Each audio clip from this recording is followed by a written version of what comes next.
फरमाया तुम्हारे वालिदैन, तुम्हारे माँ बाप अगर बूढ़े हो जाएं और तुम जिंदा हो, तुम बाकी हो, तुम्हारे सामने माँ बाप बूढ़े हो जाएं, फला तकुल लहुमा उफ़्फ़िन, तो खबरदार अपने माँ बाप को उफ भी मत कहना, वला तनहरहुमा, उनसे डांट करके, उनसे बदतमीजी के साथ कभी बात मत करना। सारे जमाने के लिए अच्छे हो तो क्या हुआ, अगर अपने माँ बाप के लिए अच्छे नहीं हो, माँ बाप से अदब से बात नहीं करते, तमीज से बात नहीं करते, तो तुम अल्लाह की नजर में एक अच्छे इंसान नहीं हो, एक अच्छे मुसलमान नहीं हो।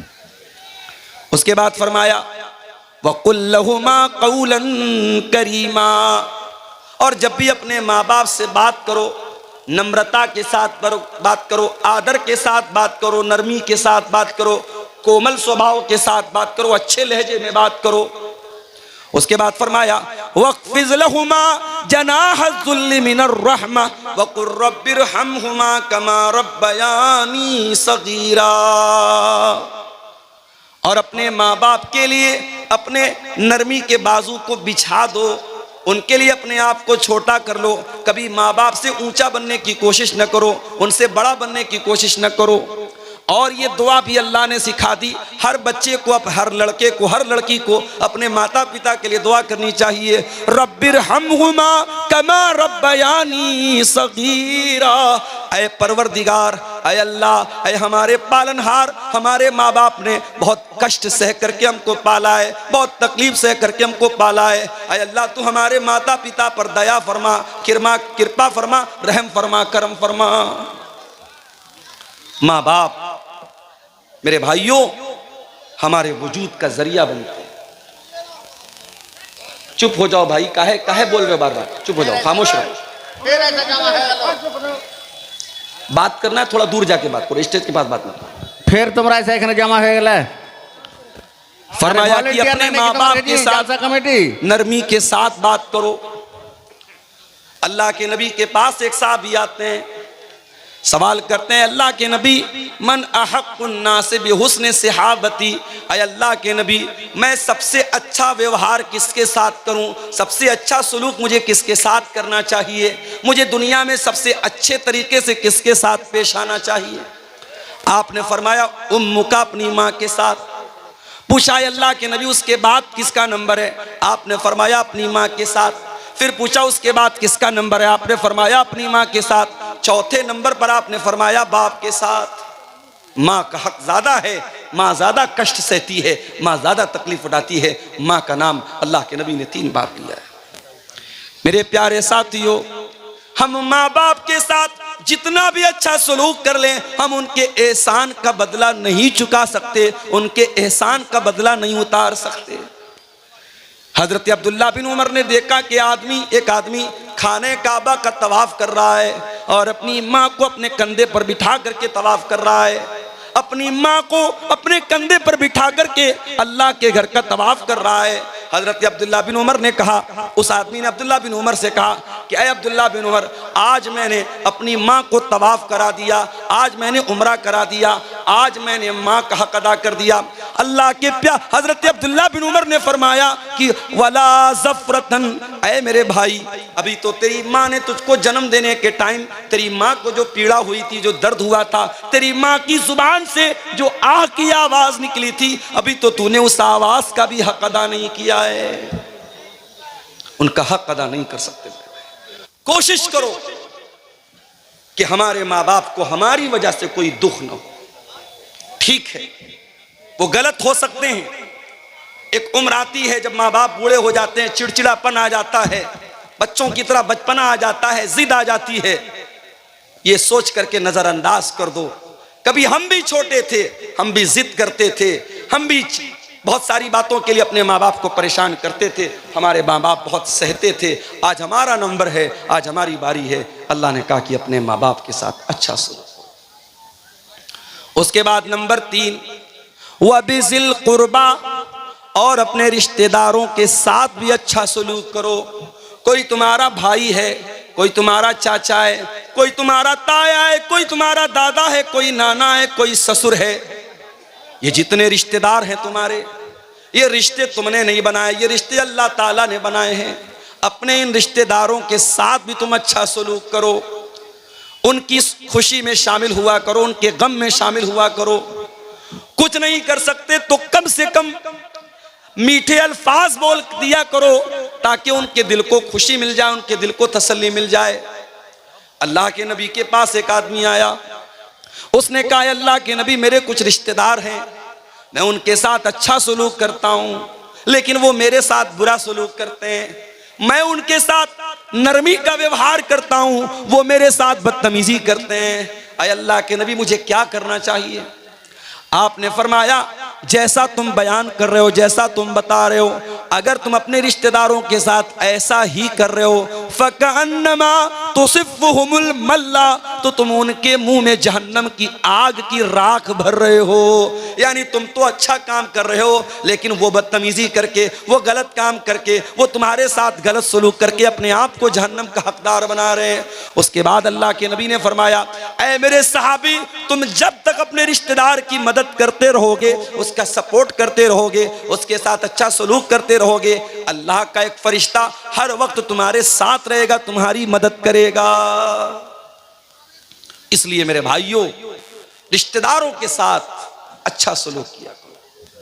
जब आप दान देने के लिए निकलें, जब आप ज़कात बांटने के लिए निकलें, जब आप गरीबों की मदद करने के लिए निकलें, तो पहले नजर दौड़ाओ कि मेरे रिश्तेदारों में, मेरे खानदान में, मेरे करीब के लोगों में कहीं ऐसा तो नहीं कि कोई ज़कात का हकदार है, कोई सदका खैरात का हकदार है, कोई मदद का हकदार है, कोई ऐसा है कि हम उसकी सहायता कर सकते हैं, उसकी मदद कर सकते हैं। अगर कोई रिश्तेदार है तो पहले उसकी मदद करो। अल्लाह के प्यारे नबी फरमाते हैं अस्सदक़तु अला ज़िर्रहिम सिंतान, रिश्तेदार को सदका करने से, रिश्तेदार को दान देने से डबल सवाब मिलेगा। सदक़तुन वसिलतुन, सदका का सवाब भी मिलेगा, दान देने का सवाब भी मिलेगा और रिश्तेदारी को जोड़ने का भी सवाब मिलेगा। आप लोग तो गांव के रहने वाले हैं, गांव में तो अभी भी बहुत अच्छे हालात हैं, शहर के हालात बहुत बुरे हैं। मुंबई में मैं गया, एक आदमी फ्लैट में रहता है, ग्राउंड फ्लोर से 8-9 फ्लोर के ऊपर उसका रूम है, कमरा है, 20 साल से वो रहता है। उसके पड़ोस में कौन रहता है, उसके पड़ोसी का नाम क्या है, 20 साल में उसको ये जानने की भी कभी तौफीक नहीं हुई। ये बड़े बड़े शहरों का ये हाल है मेरे भाई। कौन जीता है, कौन मरता है, जैसे हम कार से जाते हैं, कोई कुत्ता मरा है, कोई बिल्ली मरी है, हम उसको देखते भी नहीं है। वो हालत आज ही इंसान इतना खुद गर्ज हो चुका है, इंसान इतना सेल्फिश हो चुका है, इतना स्वार्थी हो चुका है कि आज कौन जी रहा है, कौन मर रहा है, इंसान को इसकी टेंशन नहीं, इसकी चिंता नहीं। इस्लाम मेरे प्यारे भाइयों इतना खुदगर्ज बनने की इजाजत नहीं देता। इस्लाम ये कहता है तुम दुनिया में अकेले तो नहीं आए हो, एक परिवार के सदस्य बनकर के आए हो, एक फैमिली के मेंबर बनकर के आए हो। जब दुनिया में आंखें खोलते हो, कोई तुम्हारा दादा है, कोई तुम्हारा चाचा है, कोई तुम्हारा ताया है, कोई माँ है, कोई बाप है। इन रिश्तों के बीच में तुम आए हो, इन रिश्तों की कदर किया करो, इन रिश्तेदारों के साथ हमेशा रिश्ता जोड़ा करो। और एक तरीका आपको बताऊं माल में बरकत हासिल करने का। अगर आप ये चाहते हैं कि आपके माल में बरकत पैदा हो, आपके पैसे में बरकत आ जाए, आपके घर में ढेर सारा पैसा आ जाए, आइए आपको एक तरीका बताता हूं। अल्लाह के प्यारे नबी फरमाते हैं तअल्लमू मिन अंसाबिकुम मा तसिलून बिही अरहामकुम। ओ लोगो, अपने खानदान को पहचानो, अपने रिश्तों को पहचानो, ताकि अपने रिश्तेदारों के साथ तुम अच्छा सलूक कर सको। जब तुम अपने रिश्तेदारों के साथ अच्छा सलूक करोगे, उनको पहचानोगे, उनके खुशी और गम में शामिल हो जाओगे, अल्लाह के नबी फरमाते हैं फ़इन्नहा महब्बतुन फिल अहली मनसातुन फिल असरी मसरातुन फिल माली। उससे 3 फायदा होगा, 3 बेनिफिट होगा, 3 लाभ होगा। पहला लाभ तो ये होगा कि परिवार में मोहब्बत बढ़ेगी, दूसरा फायदा ये होगा माल में बरकत पैदा होगी, और तीसरा फायदा ये होगा कि आपकी उम्र में अल्लाह बरकत देगा। अगर आप दौलत वाले हैं, अगर आप करोड़पति हैं, अगर आपको अल्लाह ने नवाजा है, अपनी दौलत अपने ऊपर खर्च की तो क्या की, अपने बीवी बच्चों पर खर्च की तो क्या की। दौलत का सही इस्तेमाल तो यह है अपने बाल बच्चों की जरूरत पूरी करने के बाद अपनी ज़रूरत पूरी करने के बाद हम ये देखें हमारे रिश्तेदारों में कौन है जो हमारी मदद का हकदार है, और आगे बढ़ करके किसी गरीब की लड़की की शादी करा दें, किसी का घर टूट रहा है उसका टूटा हुआ घर बना दें, किसी की मदद कर दें। मेरे प्यारे साथियों, ये तीसरा हक है जो अल्लाह ताला ने इस आयत में बयान किया, वह बिज़िल कुर्बा, अपने रिश्तेदारों के साथ भी तुम अच्छा सलूक करो। उसके बाद फरमाया व बिल वालिदैनि ihsanan व बिज़िल कुर्बा वल यतामा, और यतीम के साथ तुम अच्छा सलूक करो। यतीम किसको बोलते हैं? अनाथ, जिसके बाप का इंतकाल हो गया। दुनिया में इंसान बाप की कदर नहीं करता, लेकिन जब बाप मरता है तब इंसान को महसूस होता है कितनी बड़ी दीवार होता है बाप।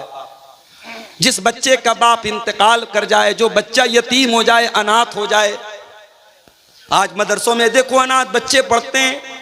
जिन बच्चों के बाप जिंदा हैं वो घर से फोन करते हैं, बच्चों की हाल चाल लेते हैं, बच्चों को पैसा भेजते हैं, कभी कभार मिलने के लिए आते हैं, बच्चों को टॉफी देते हैं, सामान दे देते हैं। सोचो उन्हीं बच्चों में जो बच्चा अनाथ है, जो बच्चा यतीम है, वो बेचारा अपने आप को कितना बेबस महसूस करता है। सारे लोगों को प्यार करने के लिए उनका बाप मौजूद है, मेरा कोई बाप नहीं है, मेरे बाप दुनिया में नहीं है। इसलिए अल्लाह ताला यतीम के साथ, अनाथ के साथ अच्छा सलूक करने का हुक्म देता है। फरमाया वल यतामा, और अपने यतीमों के साथ तुम अच्छा सलूक करो।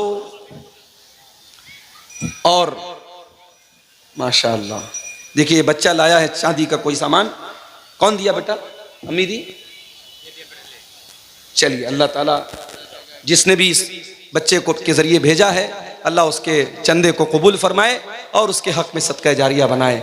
मेरे भाइयों, वल यतामा, यतीम के साथ अच्छा सलूक करो। मैं आपको क्लियर बता दूं, तकरीर के आखिरी 10 मिनट इंशाअल्लाह मैं चंदा भी करूंगा। 2000 रुपया है, किसके नाम से? रफीक आलम साहब ने ये 2000 रुपया दिया है, अल्लाह इनके चंदे को कबूल फरमाए। मेरे भाइयों, यतीम अगर कोई बच्चा है, हो सके तो उसके सर पे हाथ फेर दो। ये दिल का जो दिल की कठोरता है, दिल की नरमी, दिल की सख्ती को अगर नरमी में चेंज करना है तो यतीम के साथ अच्छा सलूक करो। एक सहाबी अल्लाह के नबी के पास आए, कहा अल्लाह के नबी, मुझे अपना दिल बहुत कठोर महसूस होता है, दिल बहुत सख्त महसूस होता है। आपने फरमाया जाओ इमसा बिरासिल यतीम, किसी अनाथ के सर पर हाथ फेर दो, किसी यतीम के सर पर हाथ फेर दो, किसी यतीम की मदद कर दो, किसी यतीम के खाने का इंतजाम कर दो, तुम्हारे दिल की कठोरता दूर हो जाएगी। आज मसला तो यही है मेरे भाई, हमारे दिल कठोर हो चुके हैं, हमारे दिल सख्त हो चुके हैं। इस दिल में ना अल्लाह की मोहब्बत है, ना रसूल की मोहब्बत है, ना कयामत का डर है, ना आखिरत का डर है, ना जन्नत की तलब है, ना जहन्नम से बचने का जज्बा है मेरे भाई। तो यतीम के साथ अच्छा सलूक करो। हमारे नबी तो यतीम थे, पैदा हुए तो बाप का साया न था। 6 साल की उम्र में माँ के साथ जा रहे थे, रास्ते में माँ का भी इंतकाल हो गया। मेरे नबी 6 साल की उम्र में डबल यतीम हो गए, माँ भी नहीं, बाप भी नहीं। मेरे नबी से बढ़कर के यतीम की पीड़ा को कौन समझेगा, यतीम के दर्द को कौन समझेगा। इसीलिए अल्लाह के प्यारे नबी फरमाते हैं अना वकाफिलुल यतीम कहातैन, मैं और यतीम की परवरिश करने वाला, मैं और यतीम को पालने वाला, यतीम का भरण पोषण करने वाला। कयामत के दिन ऐसे आएंगे। आपने अपनी दोनों उंगलियों से इशारा किया। इसलिए यतीम, अगर आपके समाज में, आपके गांव में कोई बच्चा यतीम है, हो सके तो उस यतीम की परवरिश अपने जिम्मे ले लो। नहीं ले सकते उसके मदरसे का खर्चा अपने जिम्मे ले लो। नहीं कर सकते तो कम से कम देखो कि उसका बेहतर भविष्य बनाने के लिए, उसका अच्छा मुस्तकबिल बनाने के लिए क्या कर सकते हैं आप। यतीम के साथ अच्छा सलूक करो। उसके बाद फरमाया वल जारि ज़िल कुर्बा, और अगर तुम्हारा कोई ऐसा पड़ोसी है जो पड़ोसी भी है और रिश्तेदार भी है, पड़ोसी भी है और चाचा भी है, पड़ोसी भी और ताया भी है, पड़ोसी भी है और चचेरा भाई भी है, अगर तुम्हारा पड़ोसी तुम्हारा रिश्तेदार है तो उसके साथ भी तुम अच्छा सलूक करो। और कुछ उलमा का कहना है कि वल जार ज़िल कुर्बा का मतलब पड़ोसी हो और मुसलमान हो। इस्लाम तो वो धर्म है मेरे भाइयों इस्लाम तो वो मजहब है, अगर आपका पड़ोसी मुसलमान नहीं है, नॉन मुस्लिम है, हिंदू है, सिख है, ईसाई है, किसी भी मजहब का मानने वाला है, आपका पड़ोसी किसी भी संप्रदाय से, किसी भी वर्ग से, किसी भी जाति से, किसी भी धर्म से ताल्लुक रखता है, इस्लाम ये कहता है अपने पड़ोसी को तकलीफ न पहुंचाना, अपने पड़ोसी के साथ अच्छा सलूक करना। अल्लाह के नबी फरमाते हैं ला युमिन वल्लाहि ला युमिन वल्लाहि ला युमिन, अल्लाह की कसम खा करके अल्लाह के नबी ने 3 मरतबा फरमाया वो इंसान मोमिन नहीं है, वो इंसान मोमिन नहीं है, वो इंसान मोमिन नहीं है। साहबा ने पूछा कौन है अल्लाह के नबी? आपने फरमाया मन ला यामन जारुहु बवाइकहु, जिसका पड़ोसी उसकी तकलीफ से महफूज न हो, जो अपने पड़ोसी को तकलीफ पहुंचाता हो, वो इंसान मोमिन नहीं हो सकता। इस्लाम तो वो दीन है मेरे भाई। आपके घर में गोश्त बन रहा है, आपके घर में सब्जी बन रही है, आपके घर में दाल बन रही है, आपके पड़ोसी के बच्चे भूखे हैं, अल्लाह के प्यारे नबी फरमाते हैं इज़ा तबख्त मरकतन फअक्सिर माअहा, जब तुम झोल बनाओ, जब तुम सालन बनाओ, जब तुम शोरबा बनाओ, तो उसमें पानी थोड़ा सा बेशी कर दो, पानी थोड़ा सा बढ़ा दो, ताकि तुम्हारे पड़ोसी के भूखे बच्चे भी उसमें से खा लें। ये इस्लाम की शिक्षा है, ये इस्लाम की तालीम है। अपने पड़ोसी के साथ अच्छा सलूक करो। मेरे प्यारे साथियों, समय बहुत कम है, आप आइए, आते रहिए अगर आप मोहब्बत करते हैं, और मैं जानता हूं कि आप मोहब्बत करते हैं। इतने बड़े बड़े प्रोग्राम आप कराते हैं और यूपी से आप मुझे बुलाते हैं, तो यकीनन आपके दिल में कहीं ना कहीं मोहब्बत है। आप आगे बढ़िए और अल्लाह ने जितना नवाजा है दिल खोल करके आइए। ये माल, ये दौलत दुनिया में रह जाएगा, लेकिन इस मदरसे में और कुरान पढ़ने वाले इन बच्चों को आप जो दान देके जाएंगे, इंशाअल्लाह वो आपको काम देगा, आखिरत में काम देगा, और हमारी दुआएं आपके साथ रहेंगी। आप आते रहिए और मुसाफा करते हुए यहाँ मदरसे को दान देते जाइए। मेरे प्यारे साथियों, मैं कुरान की सूरह निसा की आयत नंबर 36 पढ़ रहा हूँ, और इस आयत में 10 बातें अल्लाह ताला ने बयान की है, और इन 10 बातों को आपके सामने रख रहा हूँ। अल्लाह की इबादत करो, अल्लाह के साथ किसी को शरीक मत करो, माता पिता के साथ अच्छा सलूक करो, और रिश्तेदारों के साथ अच्छा सलूक करो, और यतीमों के साथ अच्छा सलूक करो। उसके बाद कहा वल जार ज़िल कुर्बा, उस पड़ोसी के साथ अच्छा सलूक करो जो पड़ोसी तुम्हारा रिश्तेदार है। उसके बाद फरमाया वल जारिल जुनुबी, और उस पड़ोसी के साथ भी तुम अच्छा सलूक करो जो पड़ोसी तो है मगर अजनबी है, तुम्हारा रिश्तेदार नहीं है, तुम्हारा रिलेटिव नहीं है, तुम्हारा संबंधी नहीं है। अगर पड़ोसी है किसी दूसरे मजहब का है, उसके साथ भी तुम्हें अच्छा सलूक करते रहना है। उसके बाद फरमाया वस्साहिबी बिल जंबी, और अपनी यात्रा में, अपने सफर में, तुम बस में जा रहे हो, तुम ट्रेन में जा रहे हो, तुम कार में जा रहे हो, तुम्हारे साथ जो सह यात्री है, जो तुम्हारे साथ को पैसेंजर है, जो तुम्हारे साथ सफर कर रहा है, उसके साथ भी तुमको अच्छा सलूक करना है। यहाँ ट्रेन पर हम देखते हैं साहब, ट्रेन के डब्बे के बीचों बीच जाए नमाज बिछा करके नमाज पढ़ने लगते। गलत है ये, इस्लाम की शिक्षा नहीं है ये। किसी दूसरे का आप आना जाना बंद करके, उसका रास्ता बंद करके आप नमाज पढ़ें। किसी ने वीडियो बना के वायरल कर दिया तो 1-2 जगह केस भी हो गया, वो केस ना भी हो तब भी इस्लाम की ये शिक्षा नहीं है मेरे भाई। आप ट्रेन में हैं, अगर आप रिजर्वेशन करा के जा रहे हैं और आप आराम से अपनी सीट पर बैठ करके नमाज पढ़ सकते हैं, अपनी सीट पर बैठ करके नमाज पढ़ लीजिए, कोई मसला नहीं। उलमा का फतवा मौजूद है, ट्रेन की सवारी हमारे अपने कंट्रोल की सवारी नहीं है। कार से जा रहे हैं, कार को रोक सकते हैं, घोड़े से जा रहे हैं, घोड़े को रोक सकते हैं, ऊंट को रोक सकते हैं, ट्रेन तो हमारे रोकने से नहीं रुकेगी। तो ट्रेन पर आप अपनी सीट पर जहां बैठे हैं उसी तरीके से आप नमाज पढ़ लीजिए। अब कोई पूछे मौलवी साहब ट्रेन तो हमारी पूरब की ओर जा रही है और हमें नमाज तो पश्चिम की ओर पढ़ना है, तब कैसे पढ़ेंगे? अगर पॉसिबल है, अगर ट्रेन पर अपनी सीट पर बैठे बैठे आप पश्चिम की तरफ, किबला की तरफ मुंह करके नमाज पढ़ सकते हैं तो कोशिश करके पढ़ लीजिए। और अगर पॉसिबल नहीं है, ऐनमा तुवल्लू फसम्म वजहुल्लाह, ट्रेन में मजबूरी की हालत है, आपको जिधर सहूलत हो उधर मुंह करके नमाज पढ़ लीजिए। और अगर ट्रेन की सीट पर बैठे बैठे नमाज पढ़ना पॉसिबल नहीं है और रास्ते में कोई स्टेशन आता है जहां 15 मिनट 20 मिनट गाड़ी रुकती है और स्टेशन पर किसी कोने में आपको जगह मिलती है, वहां पढ़ लीजिए। और अगर ये भी पॉसिबल नहीं है तो फिर आप अपनी जर्नी को ख़त्म करने के बाद, अपनी यात्रा को ख़त्म करने के बाद, जब आपका लास्ट स्टॉपेज आए, जब आप अपनी मंजिल पर पहुँचे, तो ट्रेन में जितनी नमाज छूटी है पढ़ लें। हालात आप देश के देख रहे हैं मेरे प्यारे साथियों। इस्लाम ये तालीम नहीं देता है आपकी नमाज से किसी को तकलीफ पहुँचे, आपकी ज़ात से किसी को तकलीफ पहुँचे। फरमाया वस्साहिबि बिल जंबी, अपने सफ़र के साथी के साथ भी अच्छा सलूक करो। वब्नि सबील, और जो मुसाफिर है अपने घर में वो बहुत पैसे वाला है, लेकिन आपके यहाँ वो सफर में आया था, उसका किसी ने पॉकेट मार दिया, उसका पर्स चोरी हो गया, उसका बैग चोरी हो गया, या कोई आपके घर में मेहमान बन के आया है। फरमाया वब्नि सबील, अपने मेहमान के साथ भी तुम्हें अच्छा सलूक करना है, मेहमान को अच्छा खिलाना है, मेहमान को अच्छी इज्जत देना है। इस्लाम की एक तालीम ये भी है मेरे भाई। हजरत इब्राहीम अलैहिस्सलाम के घर में मेहमान आए। कौन आए? फरिश्ते आए।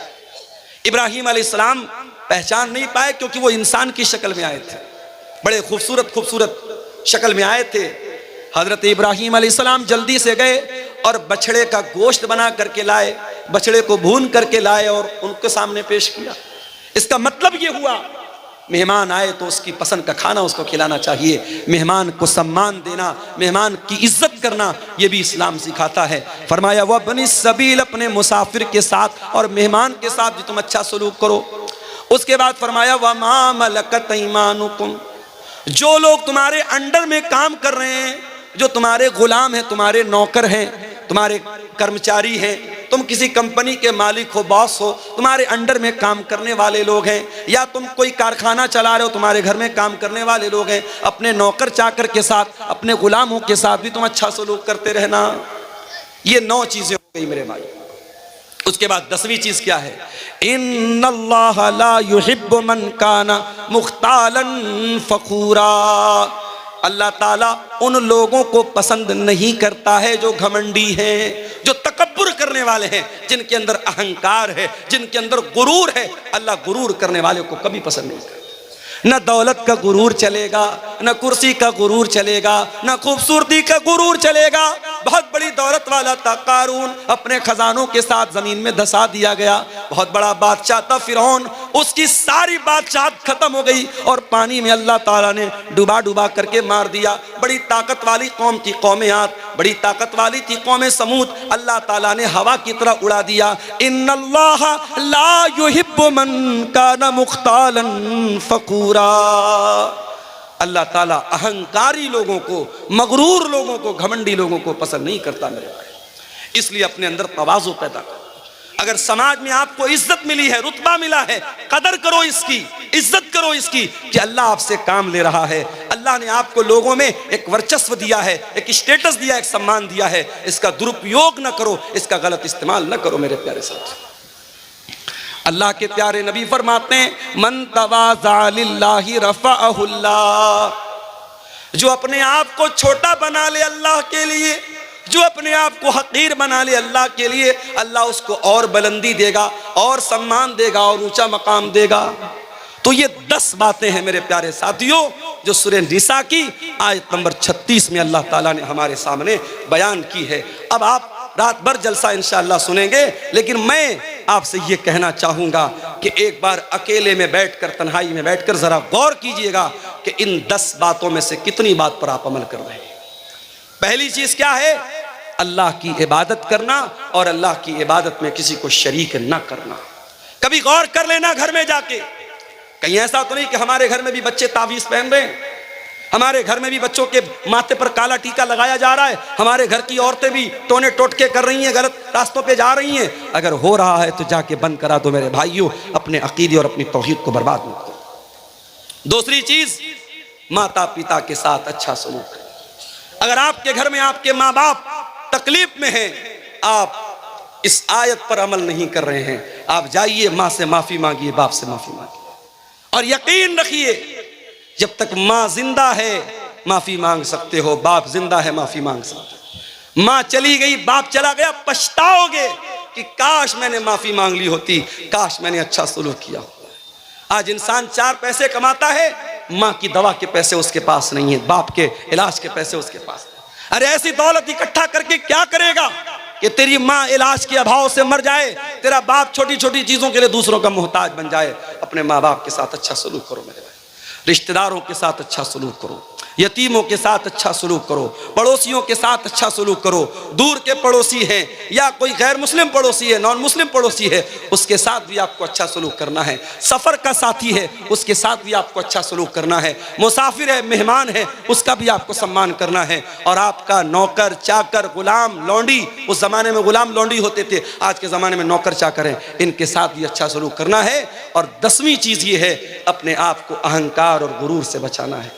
मेरे भाइयों, अब आप आइए, मैं चंदे का काम शुरू कर रहा हूं, आप आते जाइए। और जो अल्लाह ताला ने आपको नवाजा है, मैं जानता हूं आप जलसे में आते हैं, तैयारी के साथ आते हैं और दान देने के लिए आते हैं। मेरे हाथ पे आप मुसाफा करते हुए, जो भी आप इस इदारे के लिए, ये बच्चे कुरान का हिफ्ज़ कर रहे हैं यहाँ, और अल्लाह के नबी की हदीस है, खैरुकुम मन तअल्लमल कुरान व अल्लमहु, तुम में सबसे बेहतरीन इंसान वो है जो कुरान को सीखता है, सिखाता है। मेरे अजीज़ों, ये हिफ्ज़ कुरान का मदरसा है। और आप, मैंने देखा कई लोगों ने कुरान भी यहाँ पे मदरसे के बच्चों के लिए दिया है। आप कुरान भी दे सकते हैं, आप रकम भी दे सकते हैं। इन बच्चों के साल भर के तालीम पर और इनके खान पान पर जो खर्च आएगा, उसमें भी आप ताउन कर सकते हैं। आप आगे बढ़िए और इस मदरसे का ताउन मेरे हाथ पे आप करते हुए जाइए। मैं दोनों तरफ से, मैं मेरे भाइयों मजबूरी समझ रहा हूँ, मेरी भी मजबूरी है, जलसे वालों की भी मजबूरी है। हम जानते हैं जलसा चंदे के लिए होता है, इदारे के लिए होता है। कोई भी जलसे वाला ये नहीं चाहेगा इतना बड़ा जलसा और इतना बड़ा पिंडाल लगाने के बाद जो उसका एक टारगेट है जलसे का और मदरसे को जो एक रकम चाहिए, अगर वो रकम ना हो तो ये मकसद फेल हो सकता है। ये हमारे किसी भाई ने 500 रुपया दिया है। आइए, आगे बढ़िए, मत बैठे रहिए, उठ करके आइए। मेरे हाथ पे जो भी आप 1000 2000 दे सकते हैं, दे करके आइए। हमारे बाद मौलाना हुसैन अहमद सलफ़ी साहब अररिया के, बहुत बेहतरीन मिष्टी ज़ुबान उनकी है, मिष्टी भाषा है, मंगला ज़ुबान के अच्छे मुक़र्रिर हैं। ये हमारे किसी भाई ने 100 रुपया दिया है। मेरे भाई, मुसाफिर की दुआ है और एक आलिम की दुआ, खतीब की दुआ है। इंशाअल्लाह अल्लाह ताला इस चंदे को कबूल करेगा और आपको अल्लाह ताला आपके दान के बदले इसको आपके लिए सदक़े जारिया बनाएगा। आगे बढ़िए। हाँ, ठीक, धान हो, मकई हो, वो भी लिखा सकता है। ये कमेटी के लोग गमछा लेके भी घूम रहे हैं, उनको आप यहाँ तक आ नहीं सकते। अगर आप अपनी जगह बैठे रहना चाहते हैं, देखिए जो भी 100 200 1000 जो भी आप दे सकते हैं, चंदा दीजिए। ये मदरसा के चंदे ही का जलसा है, आपको बताने की ज़रूरत नहीं है। आइए, आगे बढ़िए, इंशाअल्लाह ये चंदा, ये दान आपके काम आएगा।